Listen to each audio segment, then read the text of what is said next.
Assalamualaikum warahmatullahi wabarakatuh. Perkenalkan, nama saya Radia dan Sazari dari kelas D3 4402 dengan NIM 6706-2052. Di sini saya akan menjelaskan tentang use case beserta contohnya. Pertama-tama saya ingin menjelaskan apa itu use case.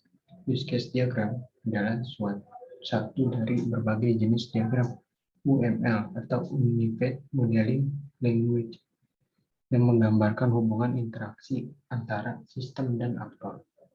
Use case dapat mendeskripsikan tipe interaksi antara si pengguna sistem dengan sistemnya. Tentunya, use case diagram merupakan sesuatu yang mudah dipelajari.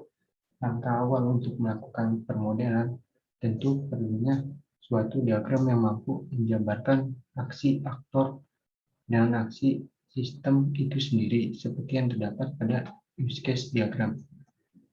Adapun fungsi dari use case diagram sebagai berikut. Yang pertama ada berguna memperlihatkan proses aktivitas secara urut dalam sistem. Yang kedua mampu menggambarkan proses bisnis, bahkan menampilkan urutan aktivitas pada sebuah proses. Yang ketiga sebagai bridge atau jembatan antara pembuat dengan konsumen untuk mendeskripsikan sebuah sistem. Lalu ada manfaat dari use case di antaranya. Satu, menggunakannya sebagai kebutuhan verifikasi.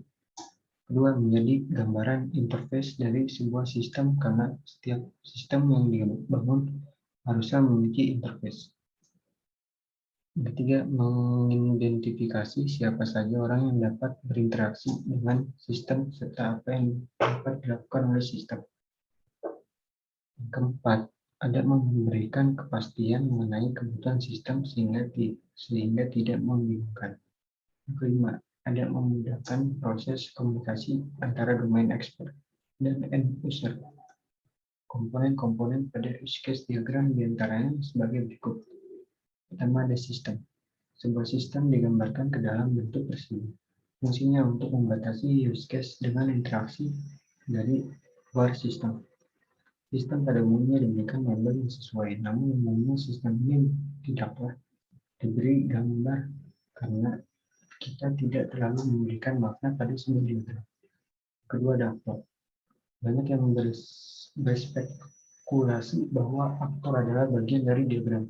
Padahal apabila kita mencari informasi lebih dalam mengenai soal ini, ternyata aktor bukanlah bagian dari diagram. Dan aktor sangat penting. Tentunya menciptakan use case jadi lebih mudah. Fungsi aktor menjelaskan siapa yang berinteraksi dengan sistem. Aktor akan memberikan informasi kepada sistem serta menerima informasi dari sistem. Keduanya bisa terjadi secara bersamaan. Aktor tidak memberikan kontrol terhadap sistem, namun hanya memberikan gambaran mengenai hubungannya dengan sistem.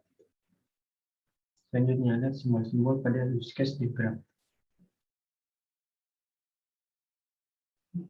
Simbol orang ini itu ada aktor, mewakili peran orang, sistem yang lain, atau alat ketika berkomunikasi dengan use case.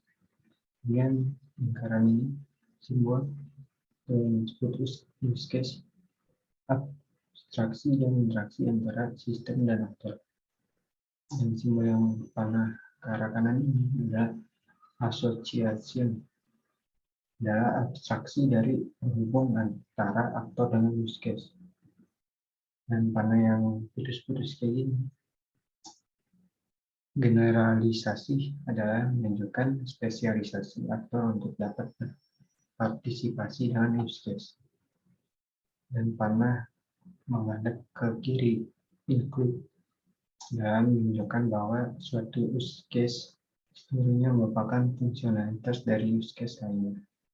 Kemudian ada extend, menunjukkan bahwa suatu use case merupakan tambahan fungsional dari use case lainnya jika suatu kondisi terpenuhi.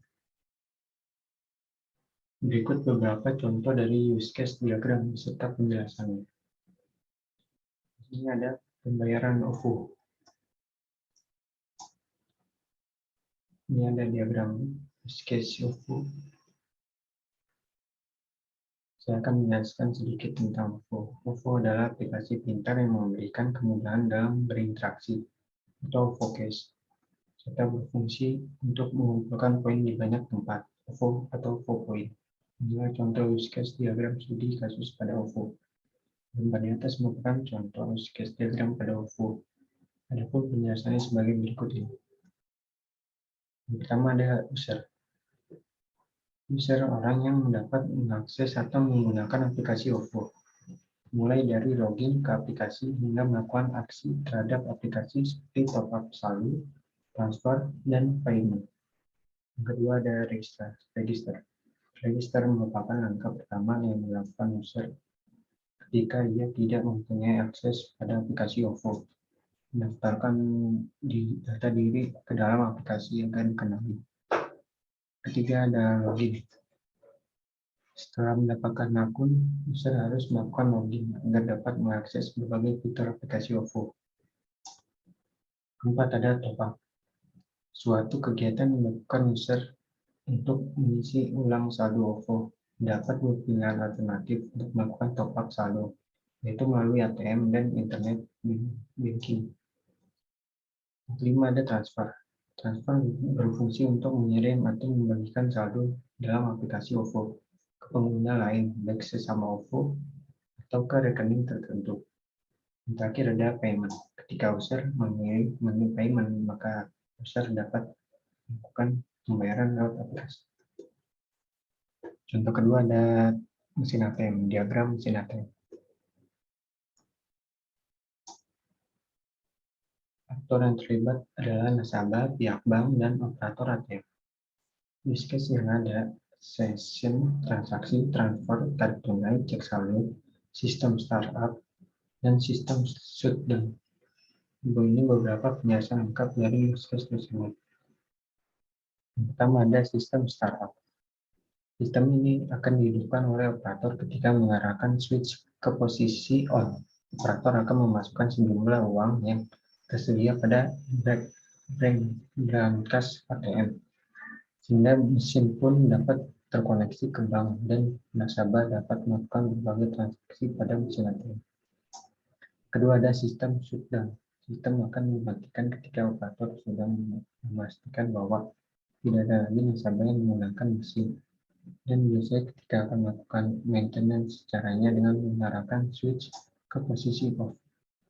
Ketiga ada session. Session akan dimulai ketika nasabah memasukkan kartu ATM ke mesin ATM sampai kartu ATM dicabut dari mesin ATM.